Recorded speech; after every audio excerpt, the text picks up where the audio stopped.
Erokamano ne Nyasaye maduong' mar loyo, Nyasacho ma jang'wono motimo thuolo e okinyini kendo e gweth mar okinyi warwa kuni Nyasaye ma jawuoyo kodwa oyudo thuolo e chunywa ka ng'ato yudo wach ma Ruoth oikone thuoloni. Kapok wachako to walam Nyasaye.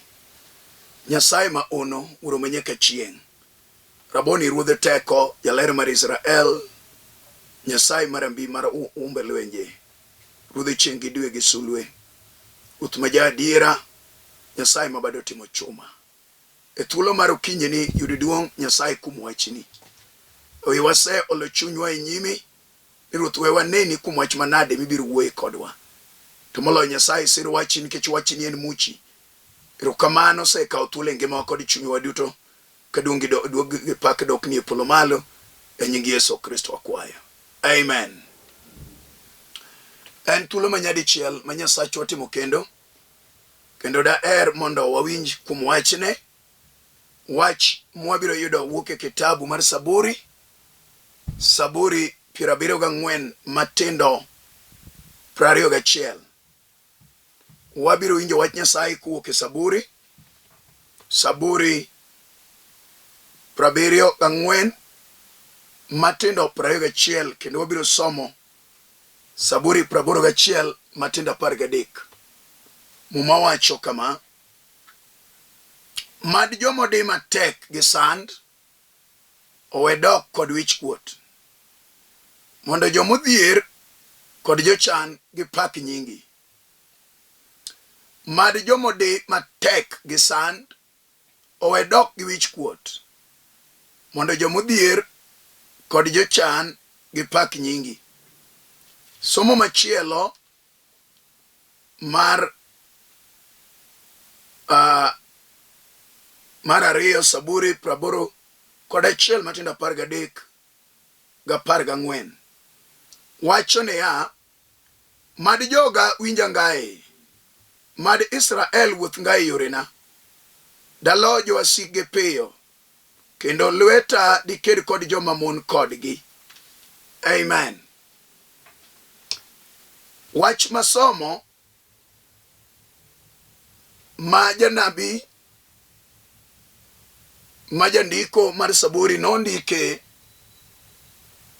wuoyo kuom wach manok kata machuok ahinya ma Roho Maler onego konywa wawinjre kendo elnwa tiende malach. Adona wuoyo thuon wach iye ni dicho matek. Dicho matek kata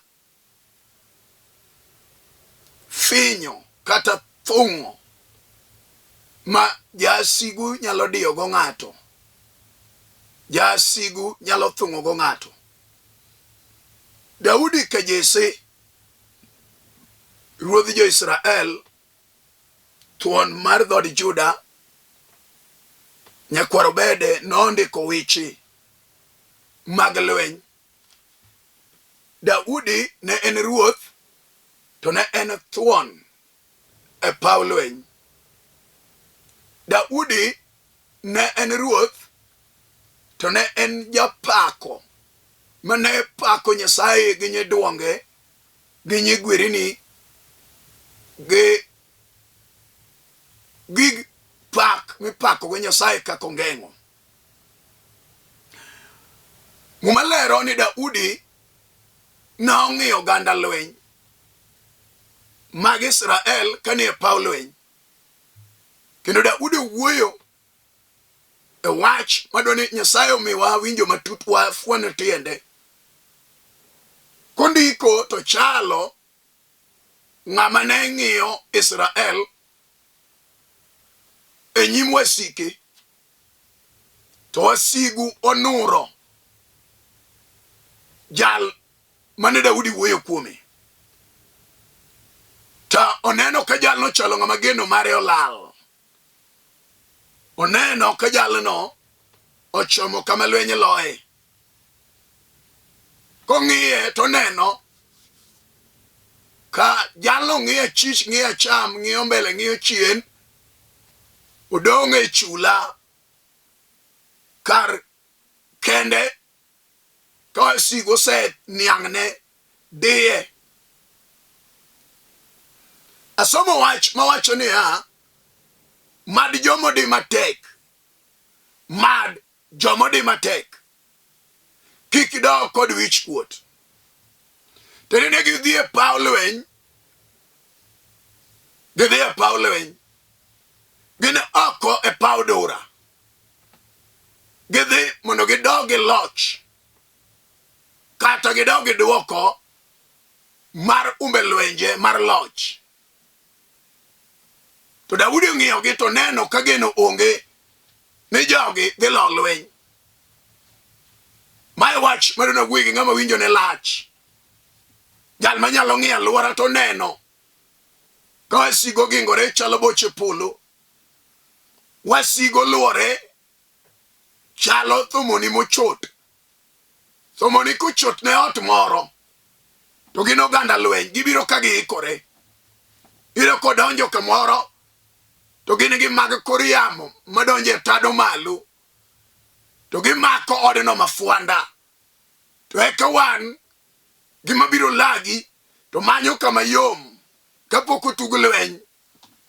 To eka wan gi okoko madongo malak gi otimo nyang'au maduong'. Ento riti e lo. Samea ni dwani lor kajal maliwo kama yom chosetugo lweny. To eno radi gi nyang'au mar dhoge. To biro mako ma oko we mana kipudhe tidongi iwe to lake no dong kosikore iye. To eka jo yamo makor malo mano idhe tado lor kotimo dhuk kong'ino maduong'. Ti ng'ama biro ringo mawe ot moteri garama manyigero. Era wasigu sedi. Mae wach madona wuoye. Chalo kata chot mar kich moicho liech odanga nyamang'ura e thim. Kata liech duong' nyaka wang'ine ke lwech nduso ng'wech ringo Nawera lwenyo wirore magalagala. Jal madicho se ane gi piny. E thuolo mawuoyeni ng'ato ka ng'ato ng'eyo gimodiye. Ng'ato ka ng'ato ong'eyo wach modiyo chunye. To mae ma Daudi ng'iyo. To Roho Maler okelo wachni ni mad ng'amodi matek. Mad ng'amodi matek. E adier dicho sedi. Adier lweny to koro wiro ni mapek. Adier yamo kudho ni magalagala. Adier apaka ochung'e nyimi. Adier kwang'o bedo ni marach e dier nam. Ineno mana tho kende. Adier wasigo luri moketi diere. Ginyalo bedo wasik rangach. Mano kalak gini gima ber mawuok makata madonjo onge. Ai to gidi iwuotho kayamo teri. Iwuotho kadendi rumo.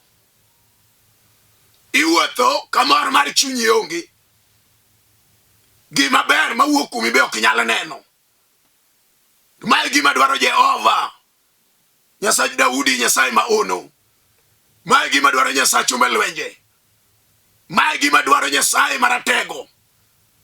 Mae gima dwaro Nyasaye mane Daudi jadokga ire ka lwenyo wiro. Mae gima dwaro Nyasaye makata dhano biro ni oganda apar to chome ter. To ini kendi Nyasaye chibiro ke oganda kineno. Sa chibiro animale nyim lweny. Mae gima Daudi wacho ni ng'ato nyalo chomo geno gi pache kuom ruodhi kedo. Nyasaye mane tiene joma dware. Nyasaye ma jabira taro mar dwaro mar jasik ng'ato. Nyasaye ma jakolo ng'ato e kind wasigu ka wasigu se nure. Nyasaye ma nyalo chiero gima nyose kwan ni gino osetieki en gima otho makare olal. Nyasaye ma nyalo kelo ngima ni gima nyo wachi ni ngima koro onge. Nyasaye ma nyalo rieny kama mudho nyose dino. Nyasaye manyalo rie bade ne ng'amo dong kende aeto dado jalne lak wasigu ka sigo serigo jalne lak edhigo ma gima dona wuoye Daudi ka Jesse thuon kuna sedhi e lweny biro samoro ka wasigu moko buto ka ng'eyi moko bende mbele ni neno mang'eyi ka bose luri magiketi diere agone ruoth erokamano to Daudi wacho niya mad jomo di matek gi sand odigi matek to ok en dicho kende ei dicho matek no sand ni e iye apime kod oyieyo ma paka nosemako ka pako osemake aeto oseturo lumbrune udong ka koro onge teko to paka pod ok dwa chame pod tugo kode kuni asetieko tekoni kata kamano wakwonga tim kodi sport matin mondo ane kinyalore kaka ne ringo kisungori cha gunge pako dok ne Yesu tibiro neno koyieyo temo ka gima dwano paka chako lege gome duoge koni onge kumibiro dhiye ine ni chiemba ma kawuono mano wasik ng'ato nyalo wacho kendo wasik ng'ato nyalo go kwanono wasik ng'ato nyalo go buch ng'ato wasik ng'ato nyalo thiano ne ng'ate wang'e randoke wachone ne thagori ka yiem wachini ne wasetieko kati neno inyigori weni biro loyo onge kama idhiye wachini ne waseng'ado gi pi achiel wawuoye gi ng'amo di matek jolweny wan gi ji modi matek apime gi Samson kama Noah wasike en jo Filistia wasike no manyo teko ne kama odakie aeto gi lielo rimba mag wiye bang' lielo rimba mag Samson kama Noah mumba lero ni negi make magirwake jela aeto kete orego sama no orego no eoso mogo morego jo Filistia chamo mogo maratego rego thuon manyota moji e kwe piny Israel piny Filistia koro dong orego wasike nyiere wasike nyiethone wasike jare wasike ng'udho law kuome wasike thianone wasike golembe penje ni yae Samson koro ere teko ni mondo neni koro ai malo wai go ganda lweny mag wasigu mag jo Filistia Samson chunye lit ini bang'eyo ne odi makoro adiera chunyi osekethore gi gima timi chunyi osejok gi gima timi chunyi osewuoye gima timi no chunyi osego bura kaka de yuri kaka di resri chunyi oseyalo kes mar kamiti mar chunyi idwaro kaka inyalo wuok e wachno chandi mokalo wachno ma imor mar chunyi wachno osepogi gi ji wachno midong mana kendi idiede pa pinyo chami wachno tami kata mana chiemo wachno haleluya tami donjo kata mana mor ma ji timo kata ka ji walo dhano donjo weche moko mag nyasi kata mag mor wachno odi magara kama ji dhiye minyalo waki ji kilunge ji ne adiera nya kama wan gi welo ang'i bi ng'ama dewi onge idonge chula kendi pinyo chami pinyo dhieri to magi manomiyo Samson makama Noah sama yewiye nochako ti tongo wang'e bende osegolo konen wang' wasike nyietho ne odiye matek odiye ma onge gima odong' nyaka wang'e madonego ng'ama ogoyo konyal wachno gi kode kila 12 wachno gi kode kor ot wachno gi kode kama mor gi ber gi geno onge kuome aeto gitere e alap kama ruodhi obete ruodhi mag Filistia ruodhi abich idwa nene kako tugo idwa jare idwa kud wiye lela idwa sungo thuon manyota mojie mor thuon manyomiyo mon moko dong' mondo liete thuon manyomiyo chuo moko ninde remgi thuon manyomiyo jo Filistia odak ka luor omake gi rieko moyud kama teko ne odakie haleluya wuoro Nyasaye ma jaduogo ma jalimo ji sama chuny ng'ato elore kama gikeni gima neno lit ne chunya, gima neno ok miya kwe gi mor, gima neno seniang'na, teko manyalo yudo onge. Asewuotho ne kum jolemo, asewuotho ne katiyo gi pesa, asewuotho ne kadhi mondo ng'ina piny jomoko dhi kajuoke ling ka ji ok ong'eyo mondo en bo wuoge wachno. Gino dagi gino ramo, gino guro iwe chalo nyang', gino chuo koke ywayo remo, gino dhi kode morne orumo, gino mae nyaka ndhadhu mar chiemo. To mae wach mane lit ne Samson sama no donje alap mar tugo mar theater kama ji nitie mar stadium maduong' ma dhano betie. Muma lero ni Samson nodok ir Jehova, owinjo ka ot otimo ma dhano wuok ka shangilia ka gipako nyasachgi mar Dagon mar jo-Filistia, nyasaye manolos kopendo page lwedo. To mae gima ne lit ne Samson ni nyasaye mangima, ruodhi jateko, Nyasach nam gi bar ga ore, Nyasach nyangumi, nyasaye maduong', iluongo Nyasach nyang' nyamandoklo, Nyasach Leviathan, nyasaye manitie, nyasaye mako yaro bade ka ji chiemo, nyasaye mako yaro dirisha mag pole ka gweth lar, nyasaye mako kolo ng'ato lwet wasike, to nyalo miyo ng'ato bedo ng'ato kendo, nyasaye manyalo dwoko ne ng'ato nyinge kata nyinge nyose ruchi, nyasaye manyalo rwako ng'ato law kata nyojo chiendo yeche law kume odong' duk, nyasaye manyalo pi wang' ng'ato kata pi wang' ng'ato doko chiembe, ywak ok onyal neno ber, nyasaye manyalo dwoko ne ng'ato mwandu kata mwandu wasigu nodade lweti ka jomoko noloko api aeto dar gi nyota mar ngimani, nyasaye ne mawuoyo kume. Nyasaye nolimo Samson ka Samson oywak matek, owacho ni Jehova nyadichiel kende aombi kasaye ni dwokna teko nyadichiel mondo aked gi wasik Israel, mondo anen gi wasik Kaelo nyadichiel kende. To mae wach manomiyo Samson okoni ne wenge na otoki, wuora ok anyalo neno, dawinjo ka wasika jaro nyaka nyingi manyating'o, nyasaye nyadichiel kende, nyasaye manowe Samson noduogo, nolimo Samson kama Noa, nogodonje gi teko maduong'. Samson nomako siro moriwo koro ot, noriwore gi lwete konyono piny mateko kalake, chieng'o nogo oganda notho yokre e piny jo-Filistia, onge ng'ama nodong' e wanja mar stadium kama ji nochokore, ot norumbore gi ji te, nyaka Samson be notho. Kara kamano joma nonego chieng'no ne ng'eny malo joma nonego kongima.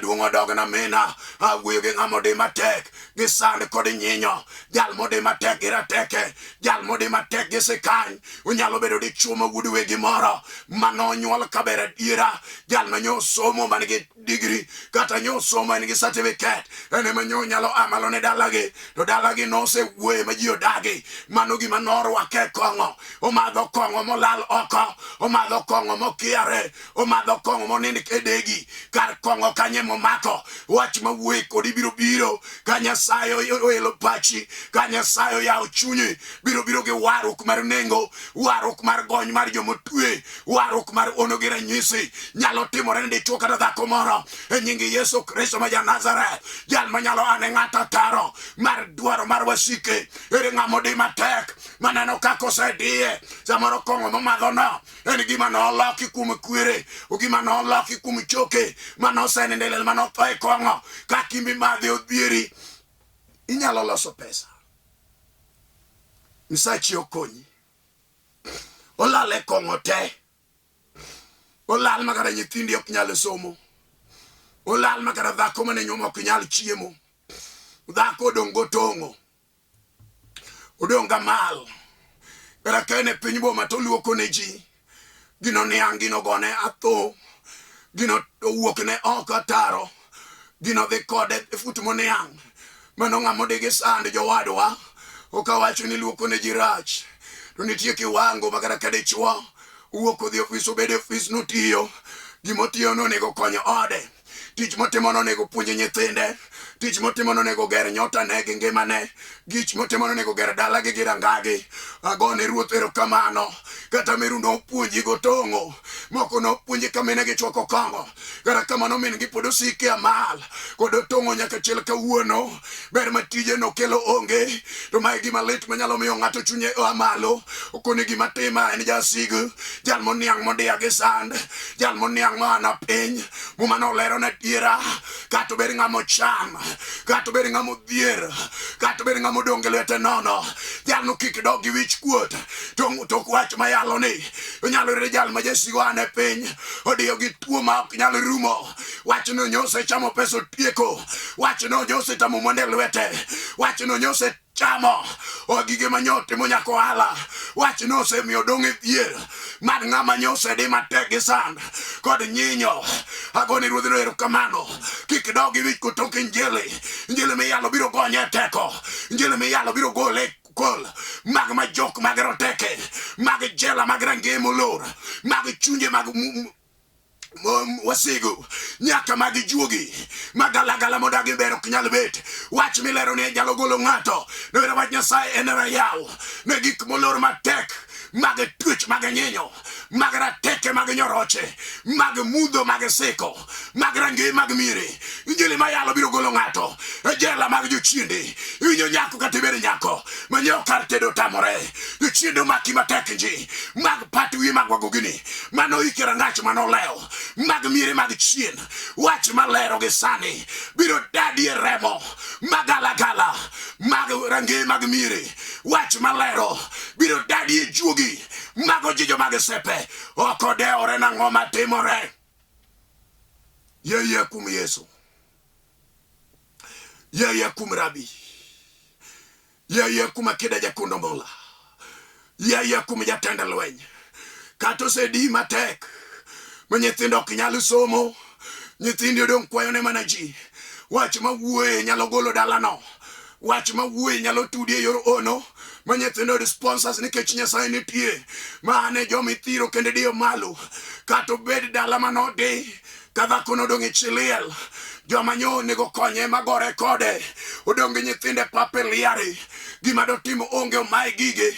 Wach mawuoye nigi duong', en wach Nyasaye mamanyo gimolal, en wach Nyasaye marondo wasik ng'ato, en wach Nyasaye malero ne ng'ato, en wach Nyasaye maduoko gima nosepe mane wasigo se make lak gidhigo. Aluoro Nyasaye marambi maratego, aluoro Nyasaye yogone, Nyasaye ono, aluoro Nyasaye orione, Nyasaye nyiseche, aluoro Ruodh Yesu ruodh mbaka, aluoro Nyasaye mobede kom duong' jaler, aluoro Nyasaye Jesrun, aluoro Nyasaye Serafi, aluoro Ruoth mopong' gi duong' gi loch.